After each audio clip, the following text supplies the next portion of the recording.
selesai. Berkati Tuhan kapal listrik kami, berkati semua peralatan kami, berkati semua tetangga gereja ini Tuhan, baik di depan, di belakang, kiri kanan. Tuhan berkati mereka semua. Di dalam nama Yesus kami berdoa. Semua pekerjaan setan, iblis, penipu tidak berkuasa. Segala sakit penyakit yang membutakan mata orang kami, segala kekecewaan, keputusasaan dunia, roh indah zaman, roh ketakutan, kebimbangan, kekhawatiran, tinggalkan kami semua. Di dalam nama Yesus, demi nama Yesus.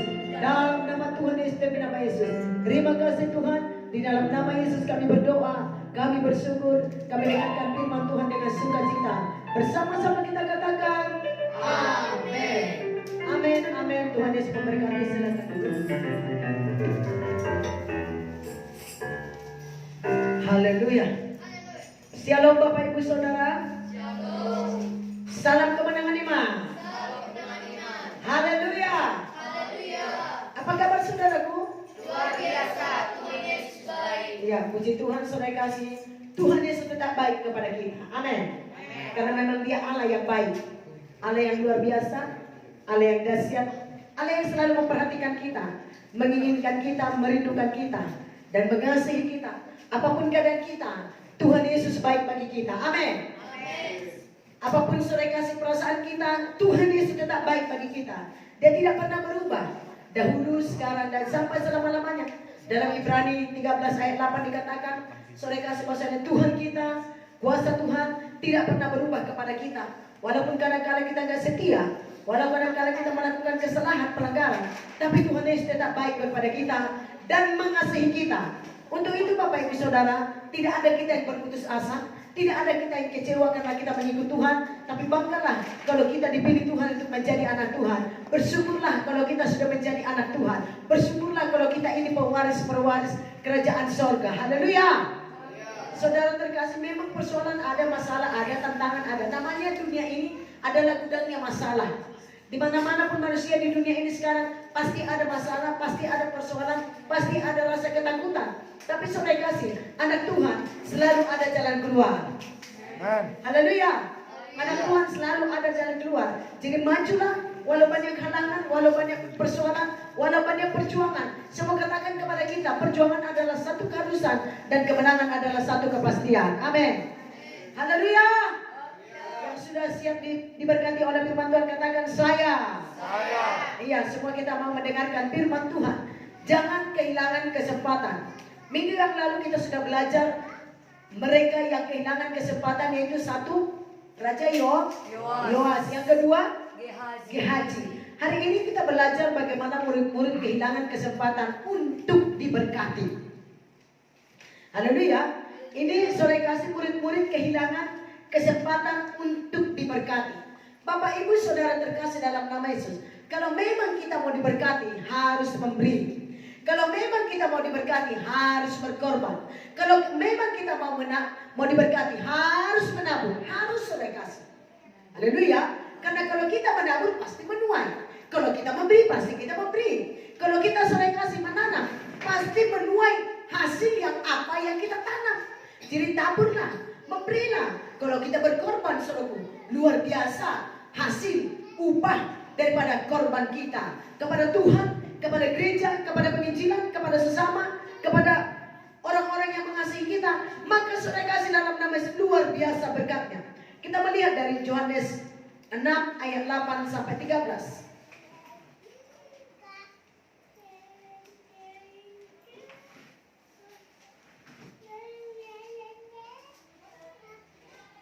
Yohanes 6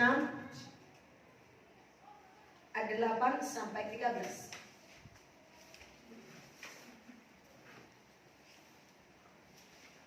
Sama-sama kita membaca 1, 2, 3 ya. Seorang dari murid-muridnya, yaitu Andreas, saudara Simon Petrus, berkata kepadanya, di sini ada seorang anak yang mempunyai 5 roti jelai dan 2 ikan. Tetapi apakah artinya ini untuk orang sebanyak ini? Kata Yesus, suruhlah orang-orang itu duduk. Adapun di tempat itu banyak rumput, maka duduklah orang-orang itu, kira-kira 5.000 laki-laki banyaknya. Lalu Yesus mengambil roti itu, mengucap syukur dan membagi-bagikannya kepada mereka yang duduk di situ. Demikian juga dibuatnya dengan ikan-ikan itu sebanyak yang mereka kehendaki. Dan setelah mereka kenyang, ia berkata kepada murid-muridnya, kumpulkanlah potongan-potongan yang lebih supaya tidak ada yang terbuang. Maka mereka pun mengumpulkannya dan mengisi 12 bakul penuh dengan potongan-potongan dari kelima roti jelai yang lebih setelah orang makan. Haleluya. Ini sebenarnya saudara menurut manusia mana mungkin. Tadi hanya 2 ikan dan 5 roti. Tapi yang sisa 12 bakul. Yang diberi makan hanya laki-laki yang dihitung 5.000 orang. Haleluya. Hanya laki-laki. Bisa jadi ada perempuan saudara kasih. Tapi dikatakan saudara kasih, murid-murid Tuhan Yesus kehilangan kesempatan. Tuhan berkata, ayo berikan mereka makan. Makanya di gereja kemenangan di Indonesia disuruh berkorban bukan karena sudah banyak uangnya, disuruh memberi bukan karena sudah kaya. Haleluya. Pengajaran firman Tuhan seru kepada kita, saat kita tidak punya apa-apa tapi mulai kita berkorban. Amin. Saat kita tidak punya apa-apa, saat kita kekurangan, mulai kita memberi. Amin. Saat kita masih miskin, mulai kita menabur supaya ada yang kita tuai. Amin. Haleluya. Ini yang harus dimiliki anak Tuhan. Ini yang harus kita pikirkan sebagai anak Tuhan. Bagaimana aku supaya aku diberkati? Sore kasih, yang pastinya harus memberi, harus berkorban, Amen. harus menanam, harus menabur sore kasih. Amin. Harus ada yang kita tanam, baru ada yang kita tuai. Tanamlah benih yang baik. Tanamlah sore kasih benih yang baik. Tanamlah yang terbaik sore kasih. Bukan hanya untuk ladang kita yang kita tanam benih yang terbaik, tapi sore kasih untuk pekerjaan Tuhan, untuk Tuhan harus lebih yang terbaik supaya kita Tuhan Yesus, kalau kita sudah memberi, kalau kita sudah menanam, dia tidak pernah gagal, dia tidak pernah kalah untuk melipat gandakannya apa yang sudah kita tabur, apa yang sudah kita beri. Amin. Saudara terkasih dalam nama Yesus, saya selalu belajar dan saya menerima pengajaran dari Bapak Gembala Sidang Pusat. Ya, dikatakan saat engkau kekurangan, memberilah engkau. Saat engkau tidak punya apa-apa, memberilah engkau. Memang secara manusia apa mau beri orang tidak ada apa-apa. Tapi Tuhan, firman Tuhan mengajarkan kepada kita supaya kita memberi dengan iman. Amin. Haleluya. Menabur dengan iman. Amin. Berkorban dengan iman. Saya selalu berkata kepada Tuhan, terima kasih buat kesempatan hari ini. Aku bisa kembali memberi, aku bisa menabur, aku bisa kembali berkorban. Saudara kasih, memberi adalah salah satu kesempatan untuk kita menerima mujizat. Haleluya. Berkorban adalah salah satu kesempatan bagi kita untuk menerima, supaya kita menjadi orang yang diberkati Tuhan dengan luar biasa. Haleluya saudaraku. Jadi saudara terkasih dalam nama Yesus, saya suka dengan firman Tuhan ini. Tapi secara manusiawi saya tidak suka dengan firman Tuhan ini. Karena ini adalah rahasia untuk diberkati dengan kita memberi, dengan kita berkorban, dengan kita menabur, dengan kita menanam. Beda menabur, beda menanam. Menabur kita bebas di mana-mana, menanam nggak bebas kita di mana-mana. Kalau kita menanam pasti harus di ladang kita. Lalu kita menikmati hasil apa yang kita tanam. Haleluya. Kalau menabur, kita bisa menaburkan benih. Tapi kalau ditanam, saudara kasih, sudah kita buat tempat khusus, tempat kita menanam. Mari saudara kasih, seperti murid Tuhan Yesus kehilangan kesempatan untuk diberkati. Waktunya kita diberkati saat ada saudara kasih, ditantang kita untuk memberi korban kepada Tuhan, untuk pembangunan gereja, untuk penginjilan, untuk saudara seiman. Saudara kasih, mari kalau saat itu datang kepada kita, itu adalah salah satu kesempatan bagi kita untuk memberi. Ada banyak Tuhan berikan kesempatan bagi kita supaya kita menabur, supaya kita memberi. Tapi terkadang kita lewatkan saja. Kita tidak tahu bahwasanya itu cara Tuhan untuk membawa kita kepada berkat yang melimpah. Haleluya. Haleluya.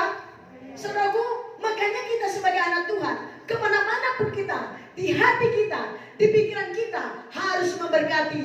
Amin. Haleluya. Jangan kita oportunis. Jangan kita sebagai sama korus. Banyak orang Kristen, haleluya, Banyak orang Kristen selalu mengambil kesempatan dalam kesempitan. Apalagi kalau orang Batak, Soroko, kalau ada pesta, pantang rugi, harus untung. Modal sedikit, untung harus besar. Kalau orang Batak, Soroko pesta, ada pesta, baik orang meninggal, baik orang menikah, dia selalu mengambil kesempatan perbaikan gizi. Apalagi sudah ada namanya kumpulan, nanti seluruh keluarganya, seluruh ternaknya harus dapat semua. Pantang dia sudah kasih rugi. Aku sudah kerja di sini, aku sudah begini di sini, aku sudah begini, sudah aku kasih tumpahku 20.000, lalu harus ada bawa pulang, harus begini, harus begini, harus begini, harus begini. Saudaraku, kita nggak demikian. Kita datang ke rumah seseorang adalah satu kesempatan bagi kita untuk memberkati, untuk memberi, untuk menolong. Haleluya. Haleluya. Saudaraku, saudara terkasih, ambillah selalu kesempatan itu untuk diberkati. Kalau saudara bekerja di tempat seseorang, tolong bukan saudara supaya ada untung, supaya ada upah, tapi benar-benar saudara mau memberkati. Berkati dengan tenaga, waktu, uang. Apa yang ada saudara, berkati orang lain. Saya katakan tadi, saya mau masak di rumah Ibu Batar. Saya tidak kenal lain di pikiran saya. Haleluya. Gak ada lain di pikiran. Saya mau memberkati mereka. Saya mau menolong mereka. Haleluya. Nyatanya saudaraku, saya nggak begitu hebat makan di sini.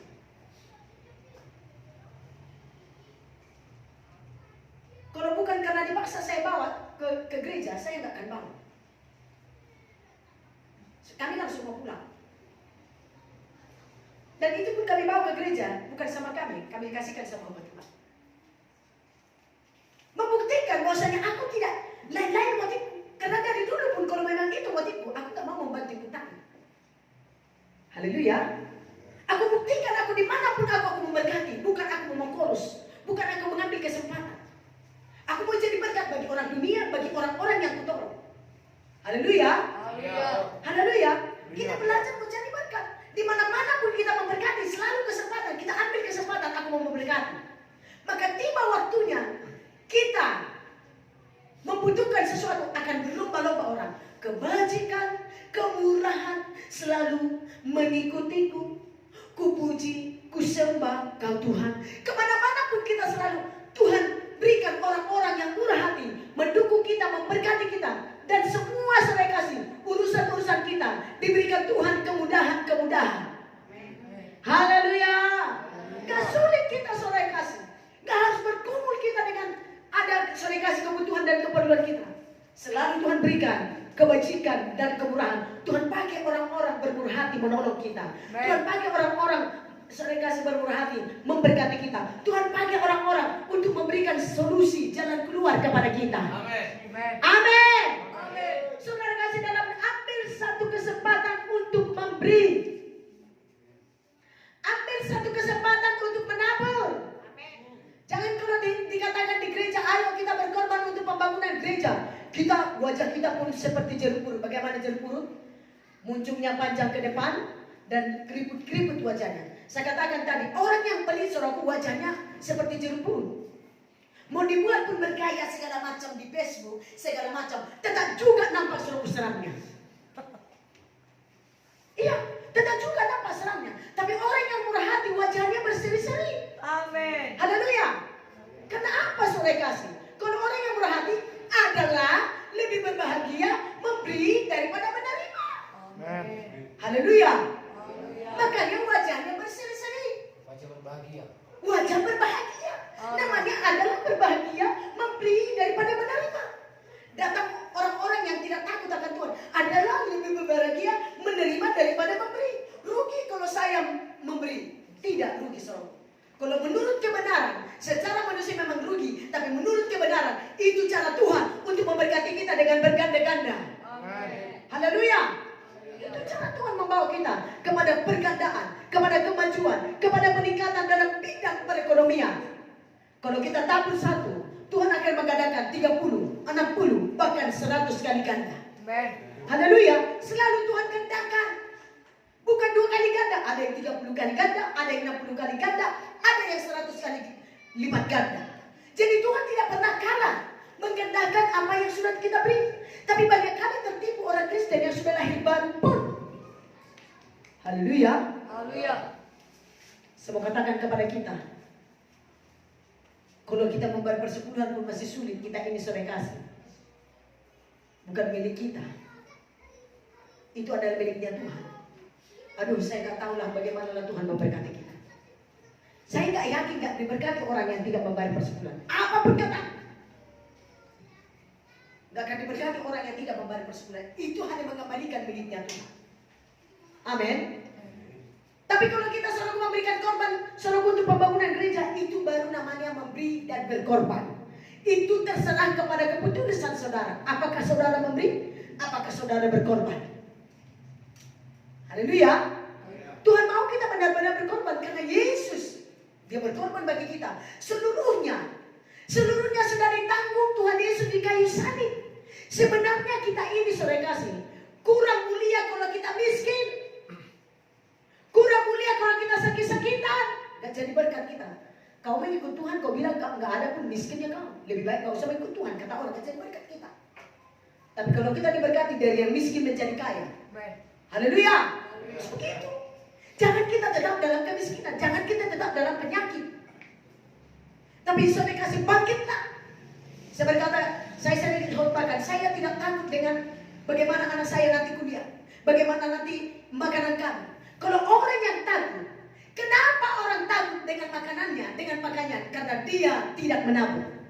Seorang petani, kalau dia menabur benih, dia ada pengharapannya 2 bulan. Atau kalau dia sayuran, 1 bulan ke depan aku sudah panen. Kalau dia durian, 5 tahun depan aku sudah panen durian. Haleluya. Ada pengharapan. Pasti dia menuai apa yang sudah ditanamnya.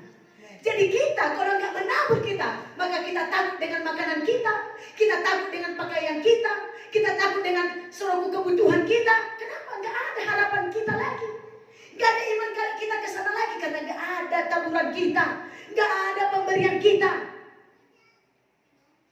Saya katakan, saya tidak pernah takut kosong kaleng beras kami. Saya tidak pernah takut kosong dompet saya. Karena aku tahu, sudah ada pengharapanku, aku sudah menabur, aku sudah memberi, aku sudah menanam. Oh, saat ini gak ada, sebentar lagi sudah datang. Memang itu nyata. Saya sering berkata, Tuhan, ngapain aku miskin? Aku sudah menanggung semua kemiskinanku. Aku sudah menanggung semua kelemahanku di kasih. Sekarang aku harus menikmati berkat Tuhan. Itu janjimu Tuhan. Untuk apa kau mati? Untuk apa kau dicambuk? Kalau tahu juga aku menderita miskin, menderita sakit, menderita. Oh, kalau dunia menderita, aku menderita. Untuk apa Tuhan mati? Untuk apa aku jadi anak Tuhan? Makanya kita lakukan bagian kita, mari kita memberi. Haleluya. Yesus sudah menanggung semua penderitaan kita, kemiskinan kita di kayu salib. Makanya ada pujian kita berkata, yang miskin menjadi kaya, yang lemah menjadi kuat, yang sakit menjadi sembuh. Haleluya. Pasti Tuhan pelihara. Dan saya mau katakan saudara kasih, kita hidup bukan untuk diri kita. Tolong kita jadi orang Kristen. Seberapa banyak orang menikmati apa yang kau punya. Kalau sudah banyak orang menikmati yang kau punya, kau adalah orang yang diberkati Tuhan dengan berlimpah. Tapi kalau hanya kau yang menikmati apa yang kau punya, maka kau orang kaya yang pelit dan orang bodoh. Dan katakan kepada orang kaya yang kaya seluruh orang kaya yang pelit, orang bodoh. Malam ini jika nyawamu kau ambil kepada siapa hartamu? Makanya harta saudara bukan untuk diri saudara sendiri. Tuhan berkata engkau diberkati supaya memberkati. Berilah maka engkau akan diberi. Haleluya. Taburlah maka engkau akan menuai. Ini saya praktekkan, saya berkata kepada Tuhan, Tuhan, kami mau berkorban untuk pembangunan gereja. Saya berkata kepada Tuhan, kalau Tuhan gerakkan 5 juta, aku akan berikan 5 juta. Enggak ada uang saya. Lalu saya berdoa kepada Tuhan, Tuhan, kami punya janji berkorban untuk gereja, contoh 5 juta. Aku tidak punya uang Tuhan. Aku berdoa, Engkau yang menggerakkan kami Tuhan. Sehingga aku bisa memberikan janji imanku 5 juta. Engkau Tuhan yang menyediakan lebih dari cukup. Lalu Tuhan sediakan lebih dari cukup. Kenapa saya minta lebih dari cukup? Kalau 5 juta saya dikasih orang uang, per sebulannya harus saya ambil. Berapa saudaraku? 500.000. Berarti 4 juta 500 lagi. Berarti nggak boleh. Kalau 5 juta korban kita minta kepada Tuhan. Saya selalu berdoa, Tuhan, Engkau menyediakan lebih dari cukup semua korbanku, kebutuhanku, supaya jangan gara-gara korban pembangunan gereja, persepuluhanku nggak kubayar. Makanya kita anak Tuhan yang bijak. Banyak anak Tuhan berpolitik. Udahlah korban pembangunan, kau kasihkan aja korban pembangunan, datang berkat sama dia kan. Udahlah korban pembangunan aja. Nggak dikasihnya persepuluhannya, nggak boleh. Haleluya, nggak boleh. Tetap Tuhan. Dengar, saya mengatakan kepada kita semua, tolong utamakan Tuhan dari semua berkat-Mu. Muliakanlah Tuhan dengan hartamu. Kata firman Tuhan, datang berkat. Kalaupun ada janji iman saudara korban pembangunan, ayo, yang pertama saudara buat persepuluhan. Amin. Ya, begitu. Kan saudara berdoa, Tuhan, aku berkorban untuk gereja, janji iman Tuhan. 5 juta Tuhan. Pas pula 5 juta yang datang saudara. Udahlah, korban pembangunanku ini sudah datang uang 5 juta. Gak boleh, persebulannya ingat saudaraku. Tidak juga nanti jadi penipu. Tidak juga berlarang-larang mengandalkan. Haleluya. Tidak juga korupsi. Gak boleh.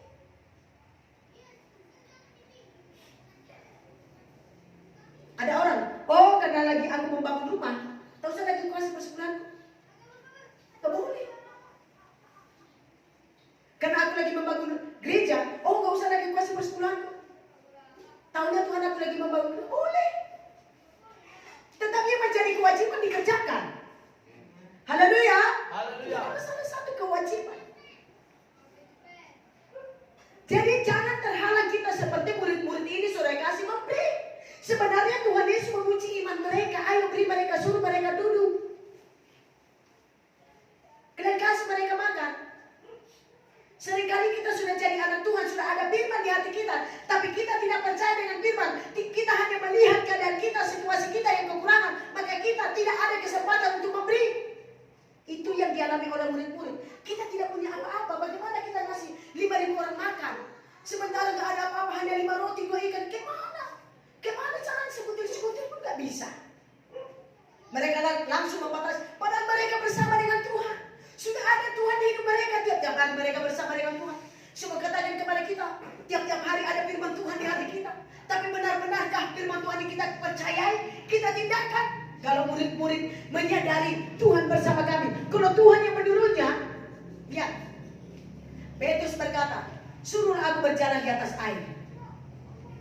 Lalu Tuhan menyuruh, ayo berjalan aku Petrus. Dia percaya, dia bisa berjalan di atas air saat dia percaya kepada Tuhan. Mana ada manusia bisa berjalan di atas air? Itu karena mujizat. Lalu saudara kasih dalam nama Yesus, Tuhan lagi berkata ke Petrus, Petrus, ayo tebarkanlah jalamu. Lalu Petrus berkata, Tuhan, aku tahu sudah lama dari si kecil orang tua aku pun nelayan ya Tuhan. Satu malaman kami tidak mendapat ikan. Mana mungkin di siang hari aku berjalan, ku tebarkan jala aku dapat ikan. Tapi Petrus kembali berkata, tapi karena kau Tuhan yang menyuruhnya, aku akan tebarkan jalaku. Haleluya. Sekali lagi masih katakan, Petrus berkata, Tuhan berkata kepada Petrus, tebarkan jalamu. Petrus menjawab, Tuhan, sudah 1 malaman kami menjalan, gak ada ikan yang kami dapat, kosong. Aku sudah lama, aku sudah pengalaman.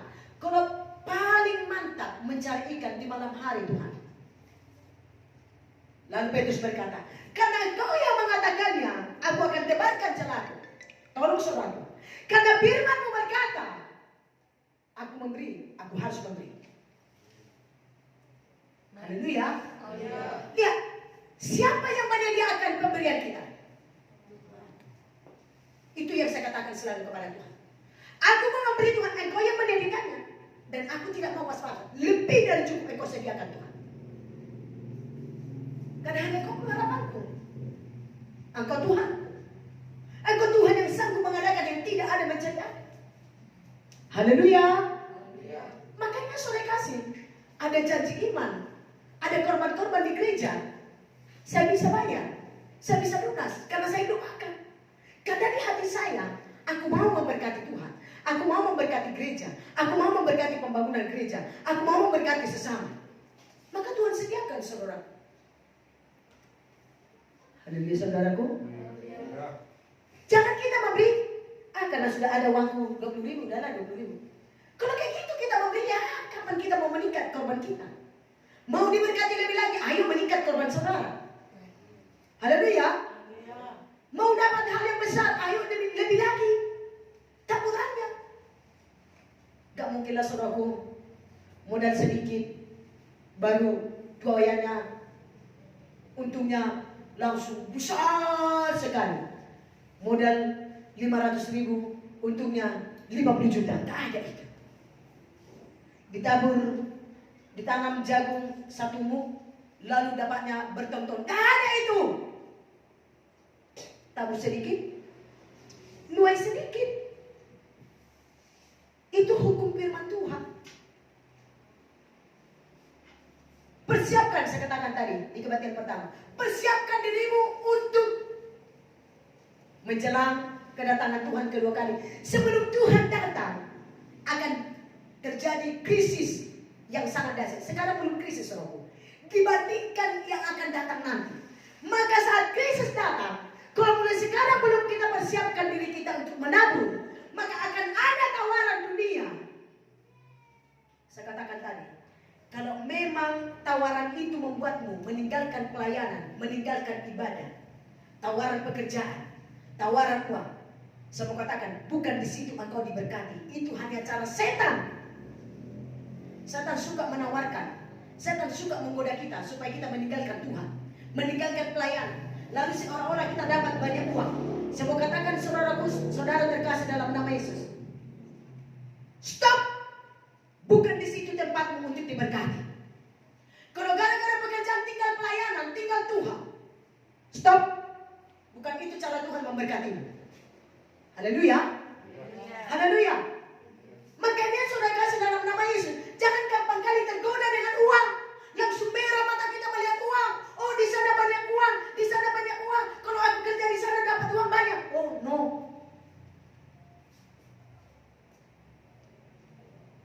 Saya dipanggil Tuhan dari orang yang bekerja dan ada banyak uang. Saya punya banyak gaji. Saya dipuji saat itu, saya banyak tawaran untuk pekerjaan, tawaran uang. Haleluya. Tapi di hati saya sudah berkomitmen. Saya tidak mau meninggalkan Tuhan. Saya tidak mau meninggalkan gereja ini. Walau apapun yang terjadi, walau ancaman, aniaya, walaupun tawaran, saya tidak mau. Saya berkata kepada orang yang menawarkan kepada saya, aku tidak mau apapun kamu bilang, aku tidak mau.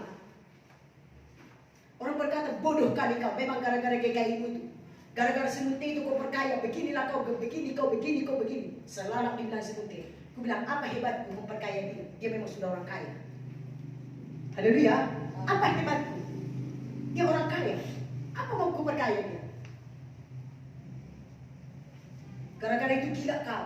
Gara-gara di GKI ini kau masuk, jadi gila kau sekarang. Apapun gak ada kau dengar lagi apa. Siapapun udah menjadi gila kau. Makanya tahankanlah gak makan kau. Matilah kau nanti gara-gara gereja. Saya berkata, kalau aku mati pun karena mengikut Tuhan gak apa-apa. Saya disepelekan, ada yang menudahi, ada yang menunjuk kepala saya. Bodoh kali kau. Saya berkata di hati saya, kau yang bodoh. Lihatlah aku ke depan. 5 tahun ke depan, 10 tahun ke depan, suatu saat engkau akan datang kepadaku minta tolong dan minta didoakan. Dan itu kenyataannya sudah. Haleluya. Sudah. Orang yang menyepelekan saya, dia datang minta tolong sama saya, mendoakan, memperdamaikan, sakit dia saya mendoakan. Sudah diakuinya kehebatan Tuhan dalam hidup saya. Kenapa? Saya tidak gampang tawaran-tawaran, saudara kasih. Saya nggak gampang tergoda dengan uang, dengan ini segala macam. Saya nggak gampang tergoda. Saya nggak gampang tergoda dengan laki-laki. Saya tidak gampang tergoda dengan uang.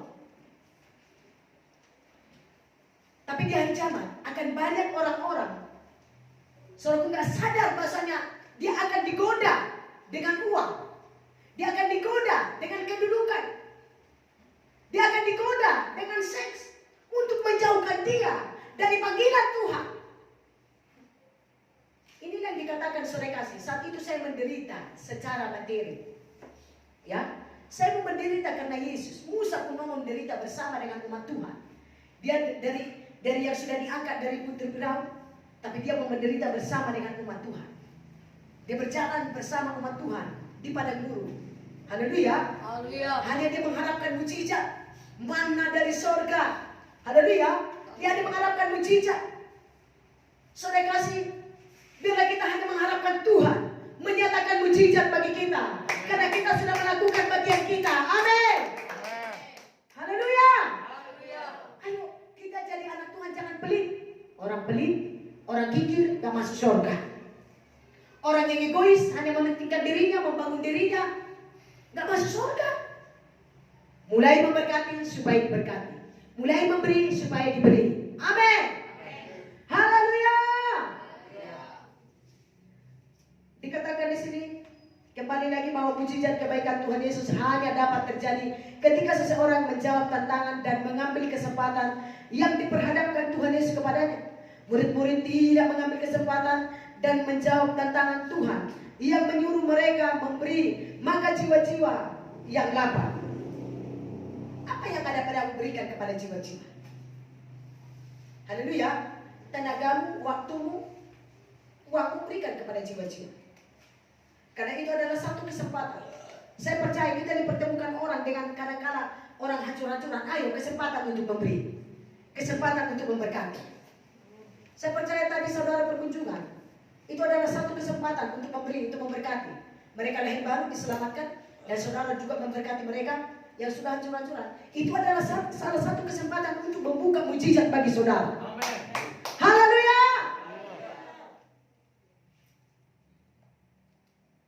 Dan ingat saudara kasih, mungkin 1 tahun yang akan datang, engkau akan hebat diberkati Tuhan luar biasa. Amin. Amin. Amin. Saya sungguh yakin, mungkin saat ini masih menderita kekurangan, penderitaannya kekurangan saudara. Bukan menderita karena dosa. Saudara menderita kekurangan karena pekerjaan Tuhan, karena memberi kepada Tuhan. Tapi ingat, 1 tahun ke depan engkau akan dinyatakan Tuhan dengan mujizat demi mujizat. Tuhan akan menjawab doamu. Haleluya. Dan dengar, orang yang murah hati selalu diberi kelimpahan kebahagiaan. Amin. Saya mau katakan, orang yang kaya adalah orang yang mau memberi dengan melimpah. Biarlah banyak orang menikmati apa yang kau punya. Haleluya. Saya belajar apa yang ada padaku, kuberikan kepada orang, supaya Tuhan tambahkan. Amin. Semua yang aku punya, gak ada yang aku beri. Saya senang kalau saya memberi sesuatu kepada orang, dipakailah atau dipraktekkan, saya bahagia. Kalau saya memberi baju kepada seseorang, langsung dipakai, saya bahagia. Berarti dihargakannya pemberianku. Dan saya pun kayak gitu. Kalau ada seseorang memberi kepada saya, supaya dia bahagia, bangga, saya pakai apa yang diberinya. Haleluya. Saya hargakan seluruh apa yang diberikannya. Apalagi dia dengan betul-betul karena mengasihi saya, berkorban kepada saya hargakan betul-betul. Amin. Haleluya. Dan saya rasanya selalu bangga memakainya.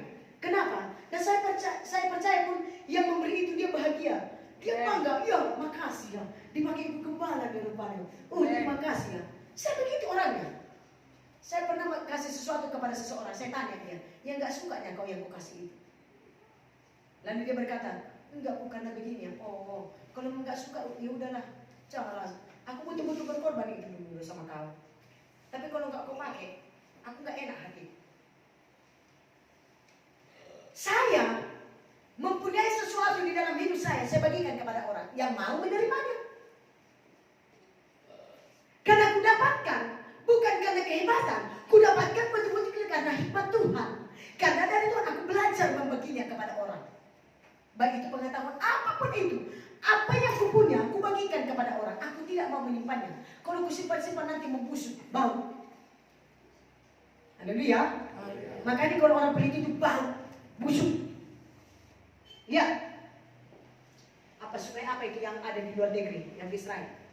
Laut mati. Laut mati. Dia hanya menerima kan? Iya, Bu.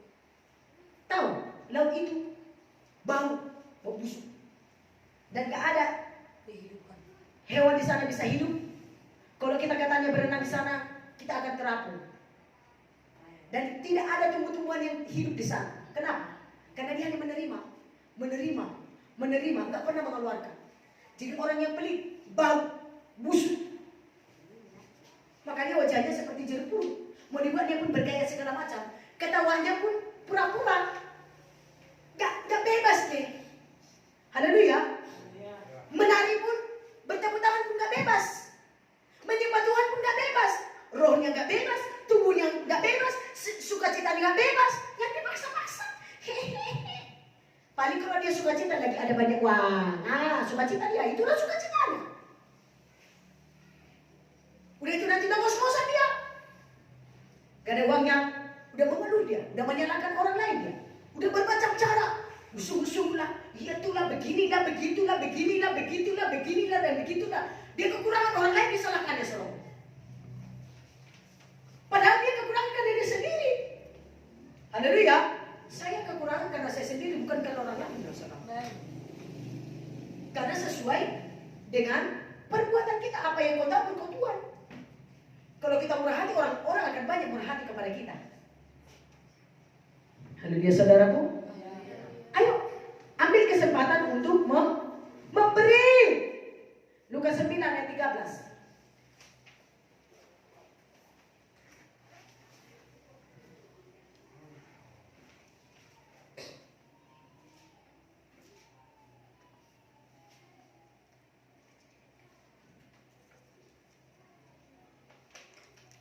Tetapi ia berkata kepada mereka, kamu harus memberi mereka makan. Mereka menjawab, yang ada pada kami tidak lebih daripada 5 roti dan 2 ikan. Kecuali kalau kami pergi membeli makanan untuk semua orang banyak ini. Lihat, dan Tuhan suruh lagi kembali. Ayo, beri mereka makan. Mungkin kalau saya pun seperti itu, lucu kan Tuhan Yesus. Masa gak ada apa-apa, gimana mau kasih makan? Karena melihat kekurangan. Ini murid-murid gak melihat Yesus yang bisa mengadakan yang tidak ada menjadi ada. Ini seringkali kita saudara seperti itu. Sudah ada firman di hati kita. Tapi seringkali kita hanya melihat keadaan kita yang kekurangan. Sehingga kita payah sore kasih untuk memberi. Aku masih butuh ini. Sekarang lagi virus corona. Saudaraku tolonglah kita jangan takut kali karena virus corona. Haleluya. Jangan takut kali karena virus corona. Jangan takut kali karena krisis yang sudah melanda dunia. Orang yang memberi pasti Tuhan bedakan. Orang yang menabur pasti Tuhan bedakan. Makanya saya sangat beriman, krisis pun nanti dunia ini.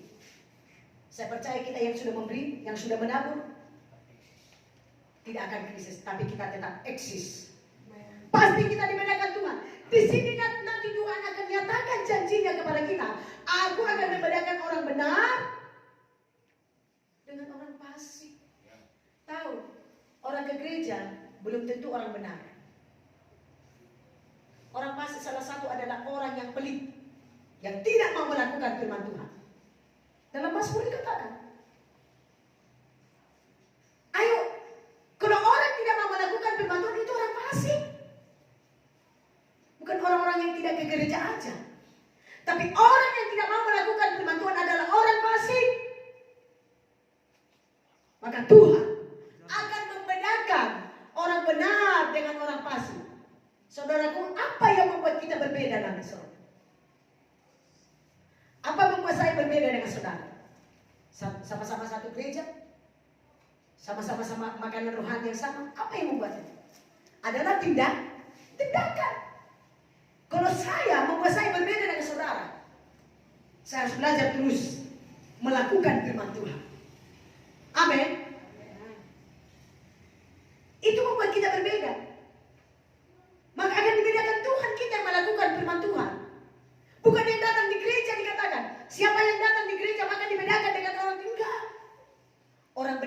orang fasik. Sekali lagi, orang yang tidak melakukan firman Tuhan adalah orang fasik. Dalam Mazmur 1 ayat 1 sampai 3. Jadi kalau kita tidak melakukan firman Tuhan, itu orang fasik.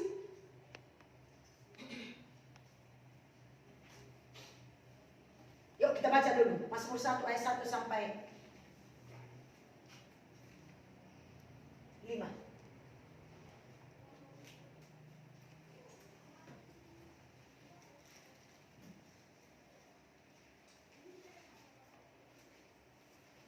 Sama-sama kita membaca.